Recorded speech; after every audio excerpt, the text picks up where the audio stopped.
keadaan dan ketidakupayaan mereka, jantina mereka, sosial, ekonomi, kebudayaan, latar belakang etnik dan agama mereka, atau HIV dan taraf kesehatan mereka, mempunyai hak yang sama rata untuk kualiti pendidikan, penjagaan, dan perlindungan. Kanak-kanak mula dipengaruhi memerlukan jagaan dan perlindungan khas. Ia juga meletakkan penekanan khas ke atas penjagaan utama dari tanggung jawab perlindungan oleh keluarga. Ia juga sekali lagi mengesahkan keperluan bagi perlindungan undang-undang dan perlindungan yang lain kepada kanak-kanak. Ia meliputi hak sebelum dan selepas lahir. Dari segi hak asasi, Malaysia meratifikasi Konvensyen mengenai Hak Kanak-kanak (CRC) pada 17 Februari 1995 yang antara lain menggariskan mengenai hak pendidikan bagi kanak-kanak. Hak kanak-kanak dibahagikan kepada 4 kategori, iaitu hak kepada kehidupan, perlindungan, perkembangan, dan penyertaan. Dalam hal ini, ibu bapa dan penjaga yang mempunyai kewajipan dan tanggungjawab untuk mempertahankan hak kanak-kanak termasuk memberikan pendidikan kepada mereka. Pendidikan formal di sekolah adalah salah satu cara untuk menunaikan hak kanak-kanak itu. Pendidikan di sekolah ini pula tidak hanya menumbuhkan perkembangan akademik tetapi turut mencukupi pembangunan aspek lain lebih luas, yaitu kemahiran insaniah seperti personaliti, bakat serta keupayaan mental dan fizikal. Pada tahun 2002, pindaan kepada Akta Pendidikan 1996, Akta 550, mewajibkan pendidikan sekolah bagi kanak-kanak di Malaysia. Dasar Pendidikan Kebangsaan DPK yang dibentukkan pada 1957 juga adalah berlandaskan falsafah pendidikan kebangsaan yang jelas menyatakan bahawa pendidikan Indonesia ialah salah satu usaha berterusan ke arah memperkembangkan lagi potensi individu secara menyeluruh. Hai semua, bahagian saya adalah Rashno. Rakyat perlulah menyedari bahawa peran kanak-kanak terhadap keluarga, masyarakat, ekonomi dan politik negara adalah satu elemen yang sangat penting. Selain itu, hak pengiktirafan dan penghormatan kanak-kanak perlulah diberi pandangan oleh rakyat. Selain itu, tanggungjawab rakyat adalah sangat penting dalam mengekalkan kebajikan dan kesejahteraan kanak-kanak pada masa hadapan.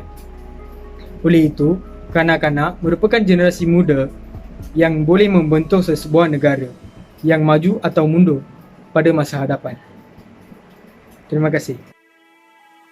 Objektif hak kanak-kanak ialah memastikan setiap kanak-kanak mempunyai hak untuk hidup dengan diberi jagaan, pemeliharaan, kasih sayang, perkhidmatan kesihatan dan bantuan sosial. Seterusnya, setiap kanak-kanak mempunyai hak untuk bersuara, menyertai, turut serta dan melibatkan diri mengikut tahap keupayaan dalam perkara-perkara berkaitan dengan kepentingan terbaik dan kesejahteraan mereka. Selain itu, setiap kanak-kanak termasuk kanak-kanak kurang upaya mempunyai hak untuk dilindungi daripada sebarang bentuk pengabaian, penderaan, keganasan dan eksploitasi. Terakhir sekali, memastikan kanak-kanak mempunyai hak untuk perkembangan holistik dari segi fizikal, kognitif, bahasa, sosio-emosi, sasiah dan kerohanian. Selamat sejahtera. Topik saya adalah strategi-strategi pelaksanaan hak kanak-kanak. Bagi mencapai objektif-objektif di atas, 11 strategi dirangka berasaskan 4 aspek utama, iaitu advokasi, pencegahan, khidmat sokongan dan penyelidikan dan pembangunan. Strategi-strategi tersebut adalah seperti berikut. Yang pertama, advokasi.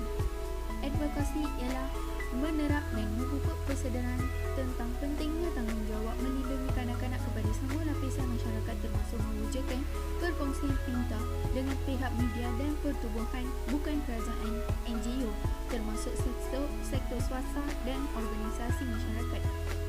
Memastikan kanak-kanak dan anggota masyarakat termasuk pengawal undang-undang, penuntut urusan undang-undang, penyelidik, pekerja sosial, doktor, anggota penguat kuasa seperti pegawai polis dan imigresen, pemandu pengangkutan awam seperti bas dan taksi, dan pengawal keselamatan diberi kefahaman mengenai hak kanak-kanak di bawah Konvensyen mengenai Hak Kanak-kanak CRC dengan fokus kepada aspek perlindungan. Memastikan mereka yang beruruskan secara langsung dengan kanak-kanak berupaya mengenal pasti dan seterusnya melaporkan kes-kes pengabaian, penderaan, keganasan dan eksploitasi. Menggalakkan penyediaan persekitaran yang sihat dan selamat untuk kanak-kanak. Menggalakkan setiap organisasi mewujudkan dasar dan peraturan mengenai perlindungan kanak-kanak. Yang kedua, pencegahan. Mewujudkan mekanisme amaran awal dan pengukuhan mekanisme perlindungan kanak-kanak di peringkat nasional dan antarabangsa. Selain itu, menyediakan pengetahuan asas kepada kanak-kanak untuk membolehkan mereka melindungi diri daripada pengabaian, penderaan, keganasan dan eksploitasi serta mengenal pastikan keadaan yang berisiko kepada mereka. Selepas itu, mewujudkan sistem saringan, pengistirafan dan latihan bagi mereka yang bekerja secara langsung dengan kanak-kanak. Yang ketiga, khidmat sokongan. Memperluaskan dan meningkatkan perkhidmatan kaunseling kepada mangsa keluarga, pesalah dewasa, pesalah kanak-kanak dan komuniti setempat. Selain itu, meningkatkan dan perluaskan perkhidmatan perlindungan dan kesihatan kepada mangsa dan keluarga. Yang keempat, penyelidikan dan pembangunan. Menggalakkan penyelidikan dan pembangunan mengenai perlindungan kanak-kanak serta menyebar luas hasil penyelidikan untuk tindakan penambahbaik. Itu sahaja daripada saya. Terima kasih. Plan tindakan mengikut sektor perlindungan ialah memperkukuhkan latihan semua pihak yang berurusan dengan anak-anak agar mereka mempunyai pengetahuan dan kemahiran yang mencukupi. Seterusnya, menyediakan perkhidmatan perawatan perlindungan dan memberikan rawatan pemulihan untuk anak-anak yang melanggar undang-undang.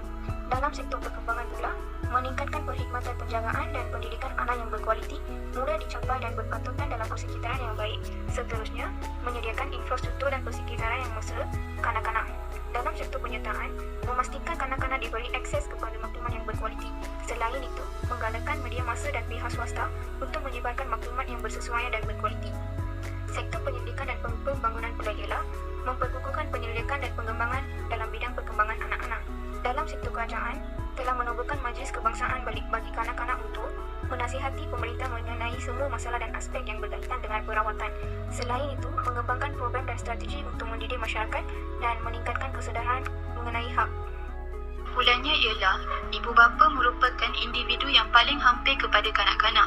Seharusnya menjadi tanggungjawab ibu bapa dalam memastikan kanak-kanak ini dapat menjalani kehidupan yang baik dan tenteram. Kesedaran terhadap hak kanak-kanak perlulah dipupuk ke dalam diri setiap individu agar mereka mengerti bahawa setiap dari kita mempunyai hak tersendiri. Kesedaran ini juga perlu dalam mengurangkan tindakan-tindakan tidak berperikemanusiaan sesetengah individu terhadap kanak-kanak di luar sana.